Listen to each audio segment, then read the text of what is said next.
여러분의 2021년은 어떠셨나요? 또 다가올 2022년에는 어떤 것을 소망하고 계시나요? 여러분의 내 집 마련 도우미 대구 경북 아파트가 2021년의 대구 경북 시장을 돌아보고 2022년을 전망해봤습니다. 여러분의 선택과 행동에 도움이 되기를 바라면서 한번 시작해보겠습니다.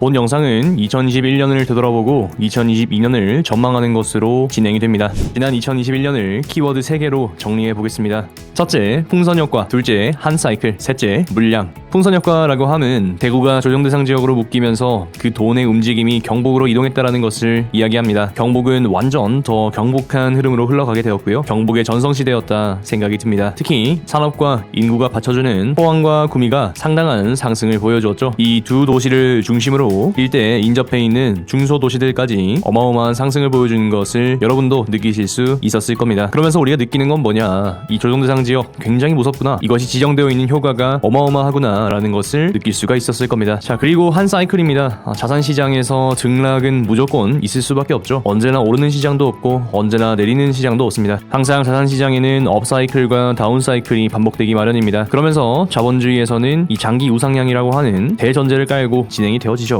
그럼 이제 이런 생각이 드실 겁니다. 다운사이클에 사서 업사이클에 팔고 또 다음 다운사이클을 기다렸다가 그 최바닥에 사서 다시 한번 상승이 되면 야, 금방 부자 되겠네, 뭐 이렇게 생각하실 수도 있는데요. 부동산이 주식도 아니고 내 집 마련이 코인도 아닌데 이런 부분 찾으시다가 큰 코 다치시는 수가 있습니다. 내 집 마련의 타이밍이라는 건 존재하지 않습니다. 오히려 지금처럼 분양시장이 식어가고 있을 때가 내 집 마련의 적기일지도 모르죠. 모두가 부정하고 시장마저도 차가워지고 나조차도 시장에 대한 의심이 들기 시작할 때, 그때 비로소 반전의 불씨가 생겨나기 마련입니다. 물론 현 시장 상황을 부정할 생각은 없습니다. 있는 그대로 현상을 받아들이지만 그렇다고 해서 지금이 내 집 마련의 적기가 아니다라고 이야기할 수는 없다라는 거죠. 마지막으로 물량입니다. 2021년 분양 물량이 상당히 많았죠. 입주 물량은 그렇게 많지 않았기 때문에 충분히 소화를 하면서 진행이 되었지만, 이 분양 물량이라고 하는 거 결과적으로는 미래 입주 물량이 됩니다. 아파트 시장에서 2년이라는 숫자는 굉장히 중요한데요. 전세 계약 기간이 2년이기도 하죠. 그래서 사이클이 2년마다 돌아가는 것들을 여러분들도 확인하실 수가 있을 겁니다. 전반적인 시장이 2년마다 바뀐다라는 게 아니라 개별 단지들이 2년마다 흐름의 변화가 생긴다는 게 되겠죠. 그런데 2023년, 2024년 미래 입주 물량이 상당히 과도하니까 2년 뒤에 시세를 보장받을 수 없고, 결국 그러한 보장되지 못한 가격이 우리의 심리를 혹은 투자자들의 심리를 흔들게 되었다 생각합니다. 결국 물량이 가격과 심리를 결정하는 중요한 요인이고, 공급은 부동산 가격 안정의 핵심이다라는 것을 대구 시장을 통해서 충분히 확인할 수가 있었습니다. 한번 생각해봅시다. 우리가 원하는 것은 가격 안정일까요? 자산 가치의 상승일까요? 천안아산에 올라간 제 동기들 아직도 전월세 전전긍긍하고 있습니다. 2년 전에 부푼 마음을 안고 취직해서 올라갈 때만 해도 충분히 주택담보대출 내서 전용 84에 접근 가능했습니다. 그런데 올 가을에는 전용 5구가 같은 금액이 되었어요. 2년 전에만 해도 전용 84가 4억 원이었는데 이제는 전용 5구가 4억 원이라는 거죠. 이미 전용 84 같은 경우에는 접근이 불가능한 가격에 도달을 했습니다. 이런 걸 생각해봤을 때 전국적인 부동산 불장 가운데에서 대구는 어쩌면 행복한 고민을 하고 있는 게 아닌가 생각합니다. 경기에서는 12억 밑을 찾기가 굉장히 어렵습니다. 웬만한 KTX 지나가는 곳은 그냥 다 12억, 15억이에요. 369, 12, 15 적어놓은 것은 대출과 규제에 의한 부동산, 아파트 가격의 심리선입니다. 이 선을 기준으로 왔다 갔다 하죠. 수성구를 제외한 구에서 아파트의 가격은 6억 언더에서 왔다 갔다 하고 있죠.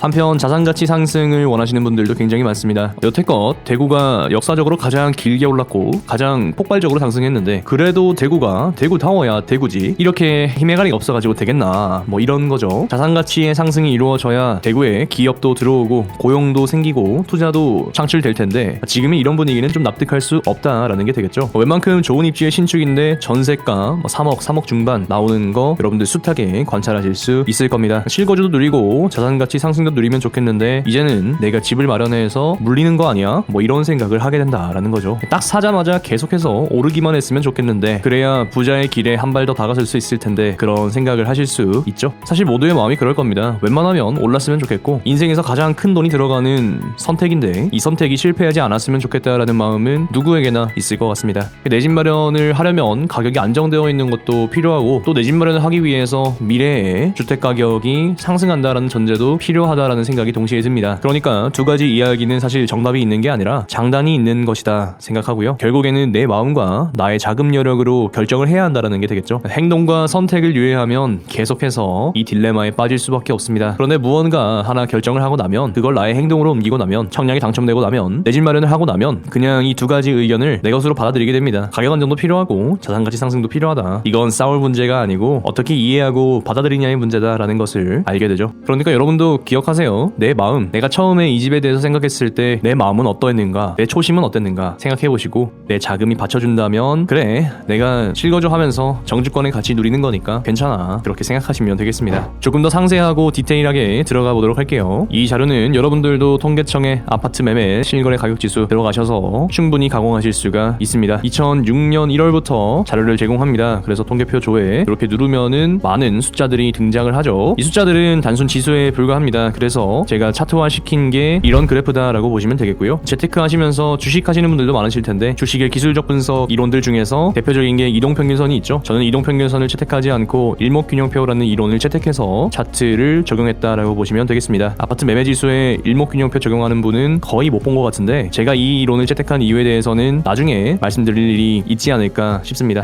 저의 네이버 블로그에서 아파트 매매지수를 매월 업데이트하고 있습니다. 전국 시장을 다 다루고 있으니까 아파트 투자나 전체적인 흐름에 대해서 이해하고 싶으신 분들은 본 포스팅 꾸준하게 찾아보시면 되겠어요. 자, 돌아와서 대구의 아파트 지수 한번 돌아보려고 합니다. 2008년부터 계속해서 장기 우상향이라고 하는 트렌드를 유지하고 있습니다. 한번 딱 꺾였던 이때쯤이 2015년 말 되겠고요. 여기에 상승이 7년 정도 진행이 됐고요. 2017년부터 야금야금 또 상승하기 시작해서 현재까지 이루어지고 있다라고 보시면 되겠어요. 여기서부터 이만큼이 4년 정도 소요가 됐죠. 장기적으로 봤을 때는 거의 12년 정도 상승을 하고 있는 겁니다. 굉장히 호흡이 길고요. 이 기간 동안 부자도 굉장히 많이 탄생했다. 여러분 모두 익히 아시는 내용들일 겁니다. 부동산에 대한 대전제가 있죠. 어차피 호흡이 굉장히 긴 전쟁이다라는 게 되겠습니다. 장기 우상향 중에서도 장기 우상향 가장 길게 가져갈 수 있고, 어쩌면 인생의 동반자처럼 해석해야 하는 이 아파트라는 거, 그냥 지금 집값 좀 떨어졌다고 홀라당 팔아버릴 수는 없는 겁니다. 2021년 한 해를 돌아보면은 올랐다가 내렸죠. 네, 오른다고 사신 분 계신가요? 내린다고 파신 분 계신가요? 그걸 맞출 수 있는 분은 없다. 언제 어떤 일이, 어떤 규제가, 어떤 대책이 나올지 예측할 수 있는 사람은 아무도 없다는 게 되겠습니다. 그럼 이 차트를 왜 가져왔냐? 이 차트가 무슨 쓸모가 있냐? 장기적으로 우상향한다라는 걸 보여드리기 위함이죠. 물론 조정받을 수 있습니다. 현재도 까만선, 전환선에 맞닿아 있는 거 확인하실 수 있고, 더 하방으로 내려간다라고 하면 기준선까지도 생각해야 될 수도 있겠죠. 그걸 배제하자는 이야기가 아니라 어쨌거나 우리가 기반해야 될 믿음은 장기 우상향이 있다라는 게 되겠죠. 언제 반등해서 언제 상승할지는 그 누구도 알 수 없다 되겠습니다.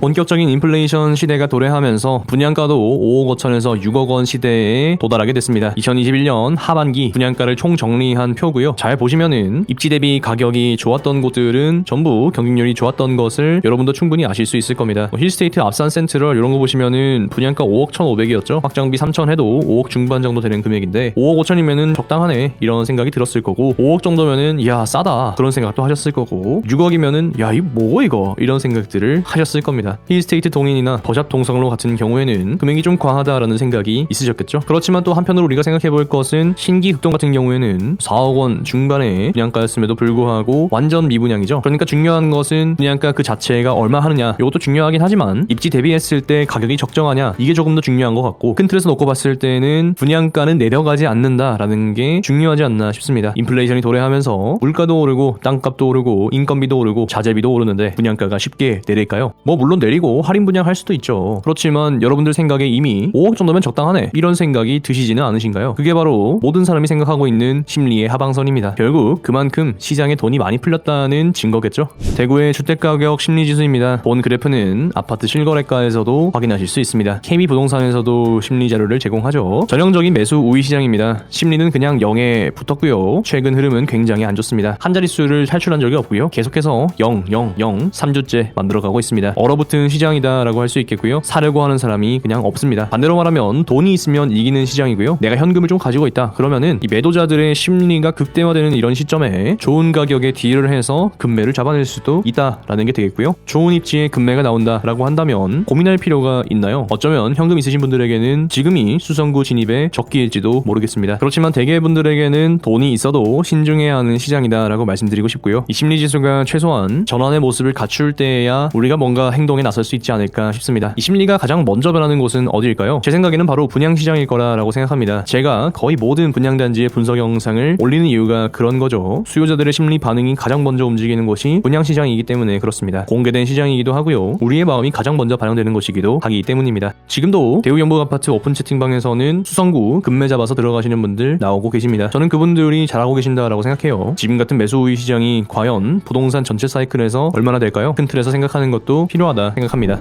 2021년 한 해를 돌아보면서 기억에 남는 단지들 한번 살펴보려고 합니다. 첫 번째로는 힐스테이트 만촌역입니다. 분양가 보시면은 8억 9천이죠. 어마어마하게 높은 분양가를 보여줍니다. 야, 니 9억 있나? 그거 벽비우 그런 거 말랐고 살락하노? 당시에 청약을 앞두고 많은 분들이 그렇게 심리 전쟁을 하셨습니다. 그런데 경쟁률 한번 보세요. 84A 기준으로 34.18, 당첨 가점은 최저점이 52점, 최고점은 69점을 보여줍니다. 84B와 84C에서도 두 자릿수 경쟁률을 보여주었죠. 그러니까 뭡니까? 와, 이 뭐고 이거? 돈은 내만 없네. 그런 결과를 맞이하게 된다라는 게 되겠죠. 사실 길 건너면 12억이고 14억입니다. 그러니까 9억은 언더에서 분양을 한다라는 건 대출도 어느 정도 확보해주겠다라는 이야기이고 신규 진입하기에는 좋은 단지였다 생각해보게 되죠. 자매품으로 만촌역 태왕디 아너스가 있습니다. 라떼는 말이야 남부정류장이라고 있었어. 니 남부정류장 가는 거 들어봤나? 예? 그게 어딥니까? 지는 만촌 태왕 뭐 그거밖에 모르는데 남부정류장 그 자리에 만촌역 태왕디 아너스 들어왔습니다. 여기도 앞선 힐스테이트 만촌역과 마찬가지로 어마어마한 경쟁률을 보여주었죠. 그러니까 힐스테이트 만촌역에 조망이 없음, 벽뷰임 뭐 이런 것들을 지운 단지이기 때문에 오히려 그보다 훨씬 더 높은 경쟁률을 보여줄 수밖에 없었다. 84A는 공급 세대수가 12세대밖에 되지 않아서 58.83이라는 경쟁률을 보여주었지만 84B에서는 91의 공급 세대를 보여주었고 접수 건수는 2601건으로 어마어마한 경쟁률, 접수 건수, 당첨 가점을 모두 보여주었죠. 수성구 진입하려고 하면은 당첨 가점이 최소한 60점은 되어야 하는구나 라는 것을 시사하기도 합니다. 이분들은 정말 집을 드려야 돼요. 60점이면은 도대체 얼마나 무주택으로 사신 겁니까? 이분들 집 드리는 게 맞죠. 두 번째입니다. 죽전역 에일리넷들 기억이 좀 남습니다. 경쟁률이 좀 좋았기도 하고요. 죽전 내거리 영향권 안에 들어오면서 기존의 달구벌대로 남쪽이 죽전의 진정한 영향권이다. 주상복합 라인이 좋다라고 하던 인식을 바꾸게 된 단지였습니다. 나는 주상복합 좀 지겹다. 주상복합은 답답하다. 벽뷰나 사이조망 이런 거 싫다. 나는 죽전역의 북쪽 그 미래 발전을 기대하고 간다라는 심리가 죽전역 에일리넷들을 통해서 드러나게 되었습니다. 조합원 단지였기 때문에 84A의 공급 세대는 2건밖에 되지 않았음에도 불구하고 84B라도 죽들로 간다라는 열정이 묻어나는 단지였다 생각이 들어요. 84B에서 1829건의 접수가 들어오면서 10.63대 1이라고 하는 경쟁률을 보여주었습니다. 지금 생각해도 참 좋은 단지인 것 같아요. 주상복합들과는 거리가 있는 대단지 아파트의 조경 참 좋다 생각합니다. 세 번째로는 안심 뉴타운입니다. 냉각의 서막이죠. 대구 안심 파라곤 프레스티지, 대구 안심 2차 시티 프라디움, 안심 뉴타운 B3 블럭, 호반 서밋 이스텔라, 신기역 극동 스타클래스, 용계역 프루지오 요런 친구들이 동동구 일대에 냉각을 불러왔다 생각합니다. 아파트 시장이라고 하는 거 중심지와 외곽지가 있다면 외곽지가 먼저 식습니다. 그리고 그게 중심지로 점점 심리가 번져 나아가게 되겠죠. 그래서 최근 대구에서는 계속해서 이 조정대상 지역 해제를 촉구하는 목소리를 내고 있습니다. 공급이 과잉하고 조정이 불가피하니까 조정대상 지역을 해제해달라라고 이야기하고 있는 거죠. 그래서 동동구나 북구 7곡 이런 곳들은 흰셋으로라도 해제가 될 수 있으면 대구의 전반적인 심리를 회복하는 데 있어서 좋지 않겠는가 생각이 들고요. 분위기의 반전을 이끌어낼 수 있는 유일한 방법이 조정대상 지역 해제가 아닐까 생각합니다.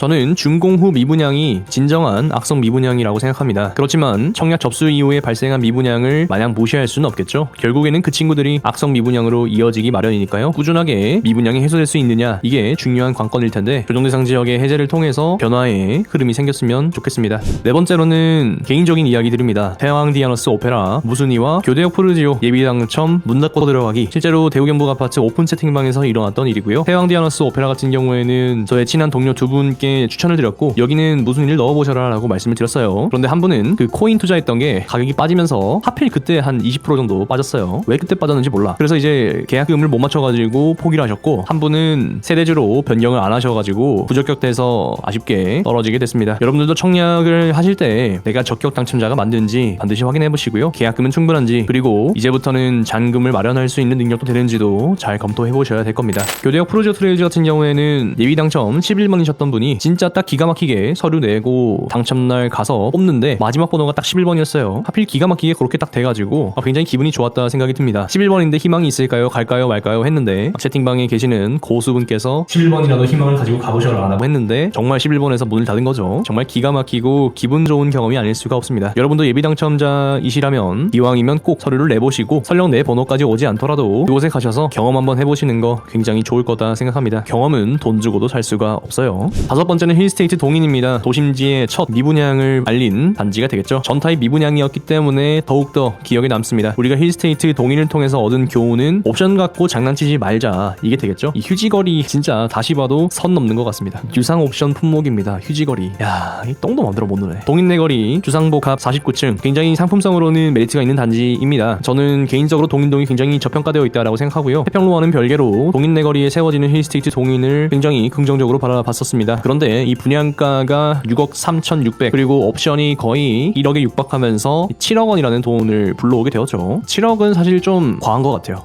지금은 소화할 수 없는 가격이었다. 영상에서도 말씀 좀 드렸고 덕분에 더샵 수성 오클레어가 반사 이익을 누리면서 완판되었죠. 수성 오클레어의 분양가는 8억 2천이었는데 힐스테이트 동이 7억 같으면은 더샵 수성 오클레어가 싸다라는 게 되면서 반사 이익을 누렸다 확인하실 수 있었을 겁니다. 여섯 번째는 더 센트럴 화성파크드림입니다. 최근에 분양했던 단지죠. 최근에 얼어붙은 분양시장 분위기를 잊게 만드는 높은 경쟁률을 보여줍니다. 84B에서 72.64 대 1, 61B에서 10.35 대 1이라는 어마어마한 경쟁률을 보여주었고요. 무엇보다 84B에서는 당첨 가점이 60점으로 굉장히 높은 점수가 나왔다. 역시 입지 좋은 곳은 60점은 되어야 하는구나 생각해보게 됩니다. 물론 세대수가 적어서 그런 것도 있겠죠. 개인적으로는 세 자릿수 경쟁률을 기대했더랬습니다. 200대 1 그 이상을 예상했는데 실제 제 예상보다는 좀 적게 나오긴 했지만 그래도 72대 1이라는 경쟁률은 최근 분위기 속에서는 어마어마하다라는 생각이 들고요. 이러한 경쟁률이 나오게 된 배경에는 범어내거리로부터 동대구역이라고 하는 남북축이 신설될 것이다 라는 기대감 때문에 그럴 겁니다. 작년 말 정도에 이제 엑스코선 확정이 되면서 범어내거리부터 동대구역까지 이어지는 돈의 흐름에 대해서 우리는 생각해 볼 수가 있었습니다. 올해 말에는 종상향이라고 하는 어마어마한 이슈를 만들어 주었는데 이건 2022년 전망에서 한번 살펴볼게요. 더 센트럴 화성파크드림은 범어내거리로부터 MBC 내거리, 동대구역까지 이루어지는 이 남북의 축이 상당한 미래 가치를 가지고 있을 것이다 라는 것을 미리 시사하는 단지가 되겠습니다. 길 건너 MBC 주상복합 얼마에 나올까요? 얼마에 나오더라도 완판되지 않을까요? 언제나 나보다 부자는 많으니까요.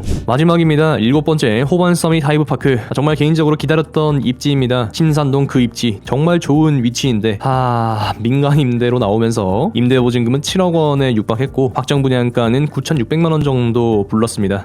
기다렸는데 진짜 이러면 안 되죠. 경쟁률은 어마어마했습니다. 물론 어마어마하겠죠. 민간 임대고 투자자들의 놀이터가 되기 때문이겠죠. 전국에서 몰려들어서 청약을 진행했고 보증 기준으로는 프리미엄도 어느 정도 형성이 되었다가 정말 이틀 만에 딱 이틀 만에 프리미엄이 사라져버렸어요. 이 금액 자체가 굉장히 과도했다라는 평가가 되겠고 사실 바로 앞단지인 오페라 삼정 그린코어 더 베스트가 실거래가가 7억 8천 정도가 되죠. 그럴 거면은 미래에 7억 8천 주고 분양을 받는 것보다 지금 7억 8천을 주고 사는 게 낫다라는 판단이 아닐까 싶고요. 다주택자 분들로서도 허그 보증이라고 하는 아쉬운 선택사항은 있었을 것이다 생각이 듭니다. 이 보증금과 이 분양가 지금 침산동이 소화하기에는 좀 높은 금액이었다 생각이 듭니다. 이어서 경북의 2021년입니다. 야 진짜 형님보다 아우가 낫다 라는 느낌을 팍팍 주는 한 해였죠. 경북에 투자하신 분들 또 경북에 실거주하고 계시는 분들은 자산가치의 상승을 본격적으로 누리셨을 겁니다. 자 그럼 이제 슬슬 그런 생각이 드실 거예요. 이거 얼마나 갈라나? 그런 생각 하실 텐데 얼마나 간다고 파시겠습니까? 그죠? 그렇지만 제가 말씀드릴 수 있는 건 저와 함께 상담을 진행하시는 분들 중에서 경북을 정리하고 대구로 진입하려고 하시는 분들이 슬슬 늘어나고 있습니다. 경북 팔고 대구 진입할 수 있는 가격이 다가왔기 때문이기도 하겠죠. 물론 앞서 설명드렸던 구미나 포항 같은 곳의 일입지는 그 일입지로서의 입지를 더욱더 곤고하게 유지할 것이다 라고 생각하고요. 향후에도 외곽지가 아니라 도심지에서는 신축에 대한 열망을 가진 수요들이 많을 것이다 생각합니다. 경북이 이렇게 오르니까 이런 말씀하시는 분들이 계십니다. 경북 거기 살 바에 대구 여기 사겠다. 이런 분들은 이제 진짜 대경화한테 혼나야 되는 분들이죠. 여기에 살고 저기에 살고 그게 어디 우리 마음대로 됩니까? 그죠? 경북이 고향이신 분들도 계실 거고 직장 때문에 거기 가신 분들도 계실 건데 이 정주권의 가치를 훼손하는 듯한 이런 언행은 좀 자제해야 하지 않을까 생각이 듭니다. 물론 수익률은 비규제 지역인 경북이 대구보다 좋은 한 해였던 건 맞지만 이런 질투 섞인 발언들은 이제 성숙한 시장으로 가기 위해서는 좀 배제해야 하지 않나 생각이 들어요. 정말 경북으로서는 지난 2015년부터 거의 5에서 6년 동안 내리막을 겪었는데 이번에 상승을 통해서 충분히 보상을 하고 있지 않나 생각이 듭니다. 저는 이 부동산 심리가 바뀌는 게 참 재밌습니다. 딱 2020년 12월 대구가 조정대상 지역으로 지정되었을 때만 해도 경북 들어가면 물린다, 망한다 그랬습니다. 그런데 이젠 어떡해요? 너도 나도 어디 좋은 데 없냐? 신축 없냐? 그렇게 이야기합니다. 사람들의 심리가 바뀌는 건 참 느리기도 하고 참 순식간이기도 하다 생각합니다. 그럼 이때 샀으면 돈 벌었겠네요? 아, 참 그거 아니라니까 자꾸 그러시네. 돈 벌었어도 이때 딱 기가 막히게 살 수 있는 사람이 과연 얼마나 있을까? 그거를 고민해 보셔야 된다. 저는 늘 말씀을 드리죠. 신의 타이밍이라는 거 사실은 존재한다기보다는 거의 운에 가깝다 생각합니다. 나머지는 다 자기의 노력과 행동으로 채우는 거죠. 아무것도 안 하면서 신의 타이밍 잡을 수는 없다. 다시 한 번 더 말씀드리고요. 경북도 마찬가지로 주택가격 심리지수 한번 보겠습니다. 매도 우위 시장이었다 생각이 듭니다. 매도 심리가 계속해서 하방을 보여주었고 매수 심리는 치솟았기도 했다. 최근 들어서는 조금 주춤주춤하고 있습니다. 2021년 한 해를 전반적으로 봤을 때는 들고 있으면 기분 좋은 시장, 잠이 잘 오는 시장, 발 뻗고 잘 수 있는 시장이었다 생각하고요. 최근의 흐름이 살짝 흔들리고 있으니까 슬슬 생각해야 하는 거 아닌가 싶기도 합니다. 그렇지만 신의 타이밍이라는 건 존재하지 않는다. 경북도 기억에 남는 단지들 한번 살펴보겠습니다. 첫 번째로는 하나포레나 포항입니다. 포포 이스 원들, 그죠? 포항시 북구에서는 이인지구, 초곡지구, 성곡지구, 펜타시티 이렇게 북구의 새로운 축을 만들어갈 것이다. 대구 경북 아파트는 전망하고 있죠. 전국에서 거래량 탑을 보여줍니다. 굉장히 어마어마한 경쟁률을 보여주었고요. 2021년 9월 20일 이후로 중도금 1회차가 실행되면서 현재는 조금 쉬어가는 분위기다 보시면 되겠습니다. 아무래도 법인들의 물량이 중도금 대출이 불가하니까 시장이 나오고 있고요. 개인으로 손바뀜 되는 시절이다 보시면 되겠습니다. 그래서 현장에서는 난리가 났죠. 계약을 어떻게 했는데 이게 이렇게 된 거니, 이러면 되니 안 되니, 뭐 하여튼 오만 일들이 많았습니다. 분양가 자체는 3억 4천으로 금액적으로 굉장히 메리트가 있었다 생각이 들고요. 현재 높은 호가 같은 경우에는 1억 2천 형성하고 있는데 낮은 호가는 또 2천만 원 정도 형성을 하고 있어요. 당시의 경쟁률은 11.22라고 하는 상당히 높은 경쟁률을 보여주었죠. 하나포레나로 재미 보신 분들이 좀 있지 않을까 싶습니다. KTX 포항역의 힘을 가장 잘 받을 수 있는 단지가 바로 하나포레나 포항이겠죠. 브랜드도 있고 포항역에 접근하기도 좋으니까 향후 가격에도 긍정적인 흐름이 일어날 수 있었으면 좋겠습니다. 두 번째로는 구미 푸르지오 센트럴파크입니다. 구미의 흐름은 역사적으로 강서와 강동으로 나뉘어져서 흐르고 있습니다. 강서에서는 원평과 도량, 그리고 이제는 원호와 문성 이렇게 흐름이 이어지게 되겠죠. 원호 지구의 힘은 도량으로부터 나오게 될 겁니다. 도량동의 이 학군이 결국에는 구미 푸르지오 센트럴파크의 경쟁률을 만들게 된 주요한 원인이다 생각이 들고요. 구미 내부에서도 신축이 사실 굉장히 없는 건 사실입니다. 신축에 대한 열망과 갈망 굉장히 강하다 생각이 들고요. 그러한 심리들이 이제 구미 푸르지오 센트럴파크 84와 98에서 드러나고 있다 싶습니다. 특히나 대형 같은 경우에 48.09대 1이라고 하는 어마어마한 경쟁률을 보여주었고 신축 대형 그냥 없다, 그냥 무조건 답이다 이렇게 생각하시면 되겠습니다. 현재 프리미엄 같은 경우에는 84 기준으로 낮은 게 2천만원, 높은 게 5,800만원, 6천만원 정도 형성하고 있는 거 확인하실 수 있겠고요. 사실 구미를 바라볼 때 굉장히 어려운 문제는 학군이냐 직주근접이냐, 이거 진짜 어려운 문제입니다. 자녀가 있으신 분들은 이제 학군을 선택하실 가능성이 크겠죠. 그런데 투자자 입장에서 바라봤을 때 어디가 저렴한가를 결정하는 게 더 중요한 문제이기 때문에 투자자분들이 옥계와 산동으로 달려가신 것도 일부 이해는 됩니다. 뭐 그렇지만 구미 내부에서는 30분 차 타면 다 갈 수 있으니까 학군지에 대한 가치를 조금 더 높게 쳐줘야 되는 것 같다 생각하고요. 비단 학교가 좋은 것도 중요하지만 사실은 그 일대의 사회 분위기도 좀 더 중요하죠. 아이들이 어떤 환경에서 공부를 할 수 있는가, 어떤 친구를 두는가, 맹모삼천지교, 그죠? 그 환경이 얼마나 중요한지에 대해서도 생각해보게 되는 대목이 되겠습니다. 어디가 좋다, 어디가 나쁘다 그걸 말하는 게 아니라 생각해볼 만한 주제다라는 것을 말씀드리는 거예요. 세 번째로는 신경주 역세권입니다. 신경주역으로 힘이 재편되고 있습니다. 경주시 자체가 그렇게 큰 도시는 아니고요. 관광은 많이 가지만 주요한 산업적인 부분은 아무래도 포항 같은 대도시에 비하면은 조금 약하다라는 생각도 드시겠죠. 신경주 역세권 신도시의 규모는 조금 작지만 그러한 우려 그리고 미래 가치에 대한 기대 이런 것들은 결국 가격으로 반영되기 마련입니다. B2 블럭 더 퍼스트 대시안과 B4, B5 블럭 반도 유보라 진행이 되었고요. 미래가 어떻게 될지는 두고 보면 알 일이죠. 더 퍼스트 대시안 같은 경우에는 전국에서 몰려오셔서 홈플러스 주차장에서 줄 서고 선착순으로 가져가셨습니다. 더 퍼스트 대시안 같은 경우에는 이미 매진이 되었죠. 이렇게 2021년 대구 경북의 아파트 시장 흐름을 한번 살펴보았습니다. 물론 입주하는 단지들도 있으니까 상세한 흐름들은 여러분들도 공부하는 차원에서 한 번 더 체크해보시면 좋겠고요. 세 가지 키워드 풍선효과, 한사이클, 그리고 물량 이렇게 정리해보도록 하겠습니다. 자, 그럼 2022년은 어떻게 될까요? 2022년 대구 경북 아파트 시장에 대해서도 한번 전망해 보도록 하죠.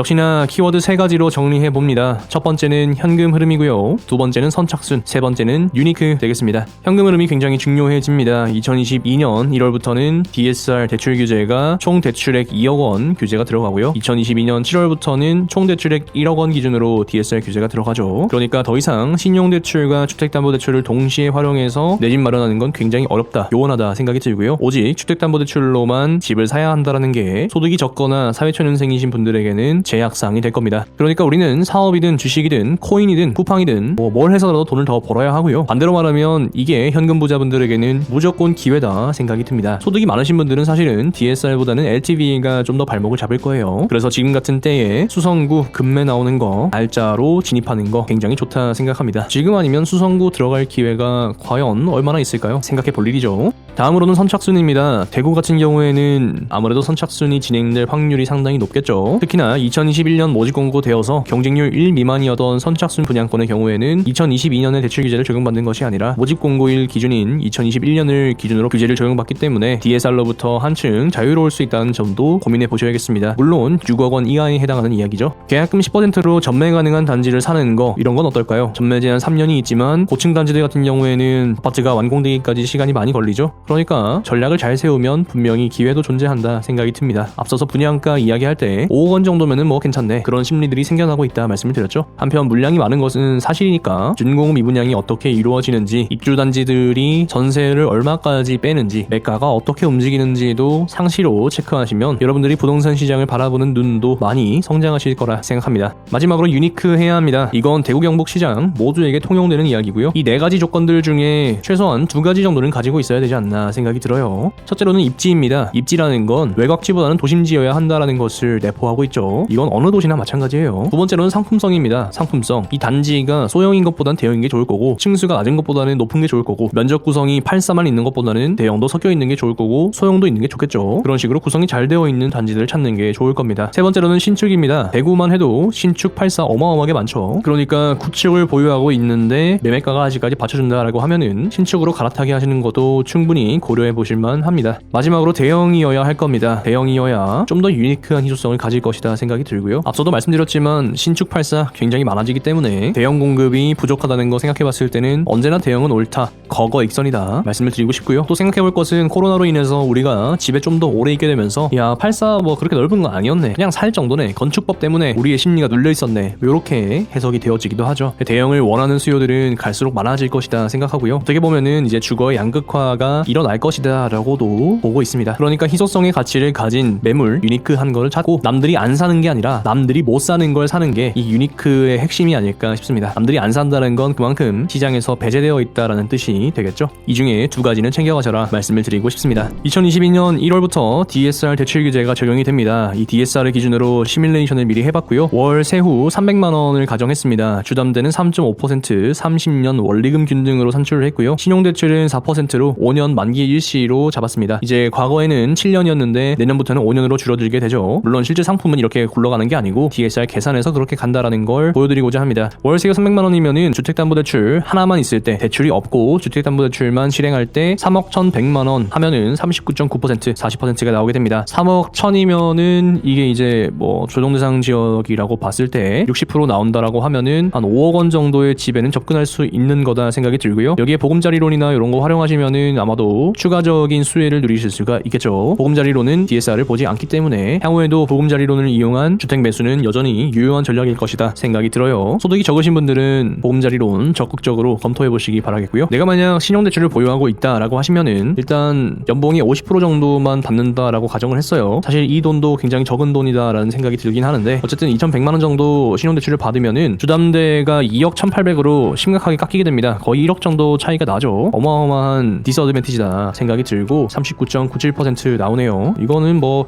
신용대출이 있으면은 주담대 받지 마라라는 이야기이기도 합니다. 그러니까 지금 신용대출을 가지고 계시거나 자동차 대출이나 뭐 하여튼 모든 대출 거의 다 포함된다라고 보시면 되겠고, 대출을 보유하고 있으면은 주택담보대출을 실행함에 있어서 DSR로 굉장히 손해를 보기 때문에 기존에 가지고 계신 대출을 어떻게 상환할까에 대해서도 고민을 한번 해보셔야 할 필요가 있다 생각이 들어요. 한편 세후 500만 원만 돼도 DSR로부터는 굉장히 자유로워집니다. 주택담보대출 하나만 가져가신다라고 하시면은 DSR 40%는 5억 4,200만 원이 되겠습니다. 그러니까 굉장히 여유가 있다 생각이 들고요. 웬만한 주담대의 LTV 제한에는 다 패스할 수 수 있다라는 이야기이기도 합니다. 이제 이렇게 되면은 이분들은 신용대출과 주택담보대출 동시에 활용하실 수가 있겠고요. 신용대출은 3,500만원 받으신다고 하면 3억 8,600만원까지도 주담대가 실행된다 생각하시면 되겠어요. 그러니까 DSR의 본질 자체는 소득이 적으신 분들이 대출받기가 더 어려워지는 구조인 거지, 소득이 많으신 분들은 사실은 DSR보다 LTV가 좀 더 중요한 키워드가 된다 생각하시면 되겠습니다. 여하튼 내년도 대출 시장도 거의 올해의 기조와 비슷하게 흘러갈 것이다 라고 보고 있기 때문에 자금 계획은 최대한 보수적으로 세우셔야 될 거고, 청약에 도전하시는 분들도 40%는 돈을 가지고 계셔야 잔금할 때 무언가 대안이 나올 것이다 생각이 듭니다. 굉장히 보수적이죠. 이전에는 계약금만 가지고도 청약에 도전하는 시장이었는데 이제는 잔금까지 다 확보한 상태에서 진행을 해야 한다. 대출이 안 나오면은 계약 해지돼야 되는 그 불합리한 상황이 발생할 수 있기 때문에 굉장히 좀 보수적으로 시장에 접근하셔야 될 필요가 있다. 미리 언급을 드리겠습니다. 2022년 대구의 전망입니다. 저는 두 가지 시간을 보고 있습니다. 2022년 4월과 2023년 되겠고요. 사실은 시세를 만들어가는 게 가격도 중요하긴 하지만 시간 그 자체도 중요하다 생각합니다. 시세의 한자를 보면은 때시자가 들어가고 있죠. 결국에는 시간이 합니다. 대구의 시간이 어떻게 흘러갈지 지켜보시면 되겠고요. 2022년 4월에 대선 지나고 난 후에 어떤 흐름이 되어질지, 여기에서 뒤집었고 다시 돌리는 흐름이 나올지, 아니면은 앞서 언급드렸듯이 뭐 이만큼 하방을 보고 시간적으로도 많이 소요가 된 뒤에 이렇게 흐름을 해소할지에 대해서는 함께 고민하고 관찰하고 살펴보면 좋을 것 같고요. 제가 매월 업데이트 해드리니까 함께 팔로우업 하면서 부동산 공부 또 2022년에도 이어나가 보시죠. 2021년 말 대구시 종상향 허용이 되었습니다. 이제 1종에서 3종으로 바뀔 수 있는 여지가 생긴 거죠. 이거는 그냥 뭐 진짜 어마어마한 사건이고, 이게 진짜 대구 부동산 시장 30년 이상을 만들어 갈 만한 엄청나게 큰 건수다라고 생각하시면 되겠어요. 진짜 어마어마한 빅뉴스다. 진짜다. 진짜 큰 일이다 생각하시면 되겠습니다. 이만큼 강조하는 이유는 진짜 중요하기 때문입니다. 이 발표가 나온 날 부동산 소장님들 전화기는 계속 손에 있었어요. 진짜 전화가 끊어질 리가 없었습니다. 여기 이제 범어지구, 수성지구, 송현대명지구, 여기는 그냥 뭐 땅값 2배, 5배 이렇게 간다라고 보시면 되겠고요. 사업 시행자들의 기준에서 바라봤을 때 땅값이 현재 저렴한 곳 빨리 선점해서 대단지로 묶어서 만들어서 아파트로 짠 할 수 있는 굉장히 좋은 기회다 생각이 들어요. 그러니까 이제 이런 곳들로 주거의 어떤 기준이 변화될 수 있다라는 생각이 드는 거죠. 바꿔 말하면은 여기가 대뉴타운이 될 것이다 라는 것도 될 거고요. 이거는 사실 2022년의 전망이 아니라 거의 앞으로 30년 정도의 대구 부동산의 흐름을 예견하는 것이기도 합니다. 저는 뭐 범어지구가 가장 공고한 입지를 세울 것이다 라고 생각을 하고요. 이렇게 그죠, 범사만삼 해가지고 그냥 뭐 나는 대구 하면은 수성구 그리고 범어다 라는 것을 완전히 그냥 빡 박아버릴 것이다 생각합니다. 그리고 이제 여기에 진입하실 수 없는 분들이 수성지구를 만들어 가시지 않을까 생각이 들고, 수성 1가부터 중동까지 계속해서 이어지는 최근의 흐름들이 있기 때문에 수성지구로도 흐름이 번져갈 수 있다는 생각이 들어요. 오히려 이제 이렇게 종상향이 허용되면서 지산건물은 살짝 타격을 입지는 않을까 우려가 되기는 합니다. 기존에는 재건축이 일어나지 않을까 뭐 그런 기대감이 좀 있었는데, 시행사 입장에서 여기가 땅값이 싼지 여기가 땅값이 싼지에 대해서 고민을 할 때가 왔다 생각이 들고, 어떤 흐름이 조금 더 유리할지에 대해서도 계산기를 어마어마하게 누리고 있겠죠. 한편 송현 대명지구 같은 경우에도 일대 어마어마한 발전이 일어날 수가 있습니다. 특히나 대명지구 같은 경우에는 이제 대구에서 밀고 있는 이런 앞산의 관광타운 발전까지도 향유할 수 있으니까, 옛날에는 이제 송현 대명이 굉장히 잘 살았던 동네인데 어떻게 될란지 또 지켜보는 재미가 있겠죠. 이런 종상향 이슈와 더불어서 도시철도망 어떻게 구축되는지도 항상 챙겨보셔야 되겠습니다. 그러니까 대구시에서 딱 정해준 거예요. 자, 너는 이제 이 안에서 살아라 라고 하는 거고요. 이 안에 집이 없으면은 향후 난 보장 못 해준다 뭐 이런 뜻이기도 합니다. 물론 월성, 월배, 상인, 죽전 여기는 이제 별개로 봐야겠죠. 어쨌거나 대구가 보장해주는 도시계획의 흐름은 이 안에 있을 것이다 라는 것을 이야기합니다. 그러면은 이제 이런 것들이 겹쳐지는 곳이 향후 미래의 부동산 가치가 높은 곳이 될 거고, 결국에는 대구의 부동산 흐름을 보는 방법은 대구시에서 돈을 많이 쏟아붓는 곳으로 간다라는 게 되겠고, 균형적인 발전도 꾀함과 동시에 도심지로 이동하는 현상까지도 동시에 바라보고 있다 생각하시면 되겠습니다. 자, 그럼 3호선 혁신도시 연장되는 거, 그러면 이제 미래 혁신도시도 좋아지나요? 또 엑스코선 이제 이시아폴리스 좋아지나요? 네, 뭐 그 따로 언급드리지는 않겠습니다. 산업선 들어가면은 이제 택폴, 구지 뭐 이런 데 올라가나요? 서재세천 발전하나요? 네, 뭐 그럴 수 있죠. 그럴 수 있죠. 이제 어디가 향후 미래 가치가 더 높을지 그런 거는 항상 계산을 하고 움직여야 한다 생각이 듭니다. 아, 너무 좀 위험한 발언인가? 자, 2022년 돈의 축 어디로 움직일까 계속해서 말씀을 드리고 있습니다. 첫 번째는 태평로, 두 번째는 중내 본내, 세 번째는 대명동과 영대병원 일대가 되지 않을까 생각을 해봅니다. 태평로, 대구역 일대에 아주 큰 흐름을 만들어가는 중요한 곳이다 생각하고요. 이 일대의 변화는 사실 거의 신도시 하나가 들어오는 급이기 때문에 태평로 분양권 보유하는 거 저는 언제나 찬성입니다. 물론 입주장의 가격이 좀 흔들릴 수 있겠지만 실거주로 접근을 한다라고 하면은 사실 입주장의 가격 무너지는 거 뭐 큰 문제는 아닐 거고, 오히려 프리미엄이 저렴한 구간이 찾아왔을 때 태평로 분양권 하나 가져가는 거 저는 좋다라고 생각합니다. 향후에 인프라가 많이 발전하기 때문이겠죠. 그러면은 이제 현재 있는 기축인 대구역 센트럴자이 이런 거 금매 노려보시는 것도 당연히 좋은 전략일 수가 있을 겁니다. 축전 내거리부터 볼리 내거리까지 그리고 성당 내거리까지 이어지는 이 흐름은 사실 어마어마한 돈의 흐름입니다. 주상복합이 어마어마하게 생기게 되어지고요. 물론 그러면서 주상복합에 대한 어떤 선호 현상들도 인식의 변화가 찾아올 수가 있을 것이다 생각이 드는데, 이렇게 다 지어지고 나서 어떻게든 사람이 여기에 들어와서 산다라고 한다면 분명 여기는 돈의 축이 될 것이다 생각을 해보게 됩니다. 대명동과 영대병원 일대는 종상행 이슈와 더불어서 향후에 발전을 굉장히 많이 할 만한 여지가 있는 곳입니다. 그만큼 지금 가격이 싸다라는 이야기이기도 하고요. 태평로가 어느 정도 분양을 마무리했다면 2022년에는 영대병원 쪽으로 좀 흐름이 움직일 수 있지 않을까 생각이 듭니다. 순환선의 그림을 생각해 보시면은 여기가 어떻게 변할 것이다 라는 것도 어느 정도 생각해 보실 수는 있지 않겠는가 싶어요. 그나저나 이게 드론이 있으니까 참 좋은 게 다른 시야로 이 대구를 바라볼 수 있다. 이거 굉장히 좀 좋은 것 같아요. 맨날 땅만 쳐다보고 사니까 우리는 하늘에 뭐가 있는지도 모르고 건물이 올라가면은 어디쯤 올라왔는지도 좀 보기 힘들고 전반적인 시야를 갖기도 좀 어려운데, 드론이 있다라는 것으로 또 다른 생각을 많이 하게 되는 것 같다 싶습니다. 본 사진들은 전부 다 허가받고 촬영하고 업로드하고 있습니다.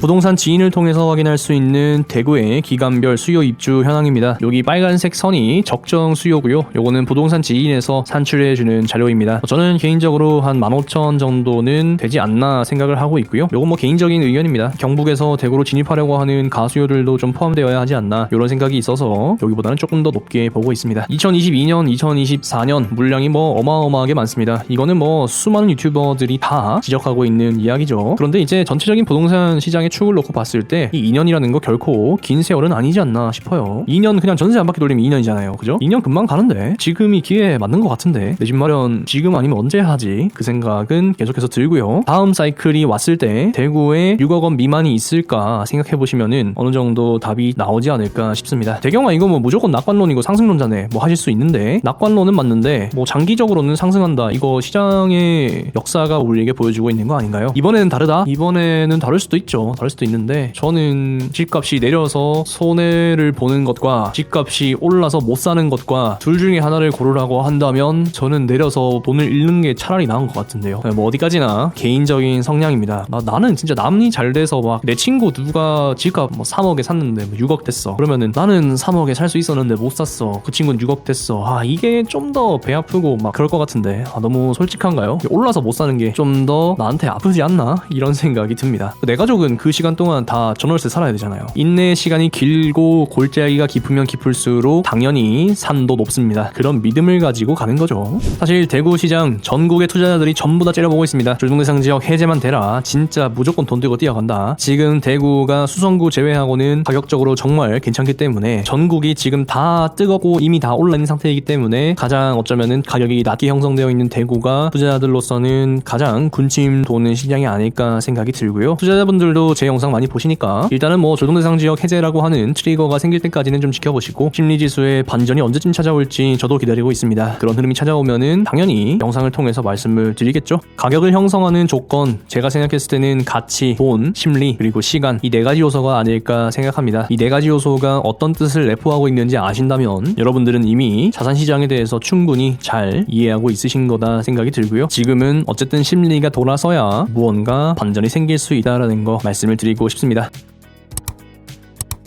자, 그럼 2022년 경북은 어떨까요? 경북시장, 제가 바라보고 있는 시간이 슬슬 다가오고 있습니다. 물론 그 시간이 다가온다고 해서 반드시 전환이 일어나는 건 아니겠지만, 어쨌든 경북시장 입장에서도 대구가 계속해서 눌려있는 건 썩 좋지 못한 현상일 거다 생각이 들고요. 대구가 지속적으로 시세를 만들어줘야 경북에도 지속적으로 유동성이 공급될 수 있기 때문에 대구와 경북은 상호 유기적인 관계를 가지고 있다 생각합니다. 경북에 투자하신 분들은 전국의 아파트 시장 분위기 잘 째려보셔야 될 것 같고요. 전반적인 흐름이 어떻게 진행되느냐에 따라서 최근 급등했던 이 상승세를 약간 반납하고 갈 것인지 아니면 지속적으로 상승을 만들어 갈 것인지에 대해서도 생각해 볼 수 있는 대목이 될 거고요. 초기 투자자분들이 2년을 채우고 비과세 요건으로 슬슬 매도하실 수 있는 타임이 다가온다라는 생각도 듭니다. 경북도 마찬가지로 부동산 지인 통해서 기간별 수요 입주를 한번 살펴보려고 합니다. 근데 이제 이렇게 봐가지고는 잘 느낌이 안 오시죠? 경북은 도시별로 보는 수밖에 없습니다. 경북 구미부터 한번 보겠습니다. 구미 같은 경우에는 2024년까지도 입주 물량이 그렇게 많지는 않죠. 요거 2배 정도 되면은 좀 많아진다, 뭐 이런 생각이 드실 수가 있을 건데요. 최근까지 계속해서 입주 물량이 적었고 2023년도 충분히 소화가 가능한 흐름이기 때문에 물량이 적다, 그만큼 신축에 대한 수요가 갈망이 크다라는 것도 되겠죠. 구미 같은 경우에는 원평과 도량, 그리고 산동과 옥계, 그리고 인동, 이렇게 3개의 구역으로 나누어진다라고 보시면 되겠고요. 어디가 가치 대비 가격이 저렴한지에 대해서는 여러분들도 계속해서 공부해 보시면 좋지 않겠나 싶습니다. 원평과 도량 같은 경우에는 2021년 가장 많은 상승을 보여주었던 곳이고요. 산동과 옥계 같은 경우에는 이미 그 이전부터 투자자분들이 많이 들어오시면서 시세 차익을 많이 만들고 계십니다. 특히나 옥계 같은 경우에는 올해 초만 해도 전세가율이 90%였는데 현재로서는 75%까지 전세가율이 내려가면서 그만큼 매매와 전세 사이에 갭이 생겼다라고 보시면 되겠죠. 그러면 이제 옥계 분들이 어디로 이동을 하시게 되느냐, 인동으로 이동하시게 될 가능성이 커집니다. 그래서 이러한 전세 소유자들의 움직임을 따라서 투자자들은 어떻게 움직이고 미리 선점할 것인가에 대해서도 생각해 보실 필요가 있겠고요. 이러한 흐름은 최근 분양을 진행했던 거의 푸르지오나 인동 하늘채 디어반을 통해서도 충분히 확인하실 수가 있겠습니다. 다음으로 포항입니다. 포항 같은 경우에 2024년에 물량이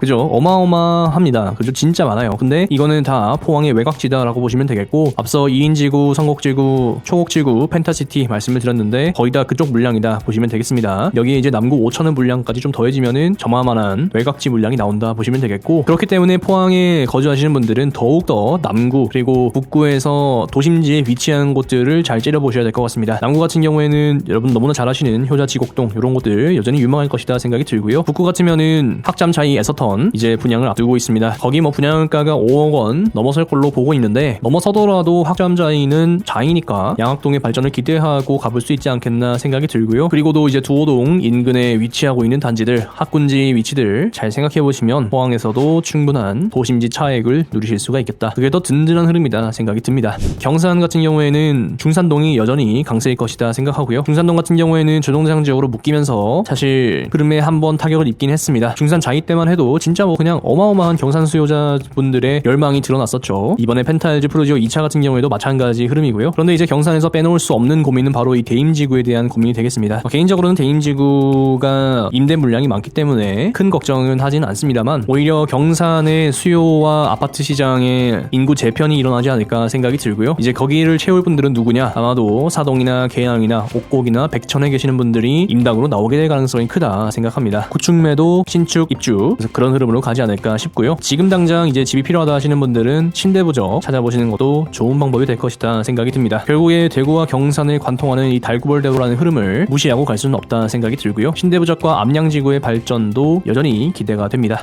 경주 같은 경우에는 황성동, 용광동을 중심으로 한 상권과 학군 구성과 현곡면이라고 하는 또 하나의 흐름이 생길 수가 있을 겁니다. 신나원역이 생기면은 현곡면 일대에도 흐름에 무언가 전환이 있지 않을까 생각하고요. 물론 현재 현곡의 자이른의 가격은 결코 저렴하지는 않습니다. 그래서 계속해서 말씀드리기를 센트럴 프루지오나 프루지오를 접근하시는 게 오히려 더 낫겠다 말씀을 드리고 있고요. 그렇지만 세 개 단지를 합치더라도 규모가 그렇게 크지 않다는 점은 우리가 충분히 고려해볼 만한 사항이다 싶습니다. 또 신경주 역세권 향후 미래의 흐름이 어떻게 될지에 대해서는 우리 모두가 관심을 가지고 있는 사안이다 생각이 들고요. 신경주 역세권의 물 웅덩이의 크기가 얼마나 큰지에 대해서는 저 역시도 상당히 고민이 되는 부분이고, 그렇다고 하더라도 절대적인 가격 자체가 3억 5천만원 수준으로 저렴하다라는 생각이 듭니다. 결국에는 가격이 저렴한 걸 보고 투자 관점으로 10%만 들고 가져갈 수 있다는 점이 메리트가 아니겠는가 생각이 들고요. 미래를 산다라는 게 그런 의미가 아닐까 생각이 듭니다. 안동 같은 경우에는 도청 신도시 2단계가 다가오고 있습니다. 안동에서도 도청 신도시로의 이주를 꿈꾸시는 분들이 상당히 많으신 걸로 알고 있고요. 그렇기 때문에 오히려 1단계가 조금 더 수혜를 볼 수도 있지 않나 생각이 들기도 합니다. 도청 신도시 1단계 같은 경우에도 전세가율이 상당히 높기 때문에 투자로 접근하시는 분들도 충분히 계실 수 있다 생각이 들고요. 또 옥동과 태화동 도심지 흐름은 여전히 유지될 것이다 생각합니다. 결국에는 이제 현재 살기 좋은 곳이 앞으로도 계속해서 좋을 것이다 라는 믿음이 전제되어 있는 거죠. 마지막으로 김천입니다. 김천 같은 경우에는 혁신도시 율곡동 위주로 흐름 계속해서 이어질 것이다 생각하고 있고요. 김천에서는 살만한 곳이 그렇게 많지가 않습니다. 그나마 부곡동 될 것 같고요. 김천 센트럴자이의 경쟁률은 한번 우리를 생각해보게 만들 만한 괜찮은 경쟁률이었다 생각이 듭니다. 완전히 키 맞추기를 하진 못하더라도 부곡동의 시세는 혁신도시를 일부 따라갈 수 있을 것이다 생각합니다. 결국 인천은 인구 유치라고 하는 배 과제를 해결해야 될 필요가 있고요. 인구가 유치되면 사실 하방에 대한 걱정은 조금 접어들 수 있지 않겠는가 싶습니다. 소도시를 투자할 때 항상 고민되는 게 이런 인구에 대한 부분이 아닐까 생각이 들고요. 사는 거는 사실은 어디를 사도 살 수가 있는데 내가 산 집, 내가 팔 때 살 사람이 있는가, 그걸 항상 고민을 할 수밖에는 없는 것 같습니다. 자, 이상으로 대우경북아파트 2021년 리뷰와 2022년 전망 함께 살펴보셨습니다. 여러분들이 대우경북 시장을 이해하는 데 있어서 저의 영상이 조금이나마 도움이 되었으면 좋겠고요. 2022년에는 대우경북아파트 청약 경쟁률 분석 영상은 제공하지 않으려고 합니다. 대신 블로그 포스팅으로 다 대체하려고 하고요. 이걸 대체하는 이유는 2022년에 조금 더 교육적인 컨텐츠, 그리고 여러분들과 함께하는 상담의 시간들을 확보하기 위함입니다. 지난 3개월 동안 상담을 계속해서 진행해 왔는데, 상담을 하면서 저도 굉장히 동기부여가 많이 되고요. 이분들 정말 도와드려야겠다. 제가 무주택자분들과 내 집 마련을 처음 하는 분들에게 희망의 불이 되어줘야겠다는 사명감도 좀 생기게 되었습니다. 그래서 2022년에는 조금 더 활동의 영역을 확대해야겠다 생각이 들고요. 2021년에는 거의 신축 분양에 대한 이야기들만 했다면 2022년에는 조금 더 전반적인 이야기들 할 수 있지 않을까 싶습니다. 저는 한두 해 하려고 대우경북아파트 시작하지 않았습니다. 그렇게 할 거였으면 시작조차 하지 않았겠죠. 저와 함께 해주시는 거의 1만에 가까운 구독자분들 진심으로 감사드리고요. 또 초기 입주해주신 멤버십 분들 100분 정말 감사드립니다. 지금 제가 보여드린 거라곤 신축 분양하는 단지들 현장 가서 임장하고 영상 찍어서 제 생각을 더해서 보여드린 게 전부인데, 2022년에는 조금 더 다양하고 조금 더 저만의 색깔을 가진 컨텐츠들로 채워나가 보고 싶습니다. 2022년에도 함께 해주실 거죠? 그렇게 믿고 열심히 해보겠습니다. 부동산, 내 집, 정말 우리의 인생에서 떼놓을 수 없는 가치인 것 같습니다. 이거 하나 가지고 있는 것만으로도 우리의 인생이 얼마나 평온해지는지에 대해서 생각해 보게 됩니다. 우리 모두의 갈망이기도 하고요. 저 역시도 그런 갈망을 가지고 있습니다. 저는 그렇기 때문에 행동하고 생각하고 실천하는 분들 계속해서 도와드리고 싶습니다. 그분들에게 자극이 되어드리고 싶고, 그분들이 길을 내어달라고 하면 어떻게 가야 할지 길에 대해서도 조언하고 함께 고민할 수 있었으면 좋겠고요. 저도 혼자 살아갈 수가 없습니다. 함께 만들어가야 되는 세상이고, 함께 인사이트를 공유하면서 정보도 나누고 지식도 나누고 시장을 성숙하게 만들어 가야 하지 않나 생각합니다. 여러분이 가시는 길에 눈높이에 맞게 2022년 한 해 만들어 보겠습니다. 긴 시간 시청해주셔서 감사합니다. 영상이 도움이 되셨다면 구독과 좋아요, 알람 설정, 그리고 멤버십 가입까지 부탁드리고요. 대우경북아파트는 여러분이 청약 당첨, 내 집 마련하시는 그날까지 계속해서 분석하겠습니다. 2021년 대단히 수고 많으셨습니다. 2022년에는 새로운 희망과 호랑이 기운이 솟아나셨으면 좋겠습니다. 여러분 감사합니다. 행복을 선택하세요.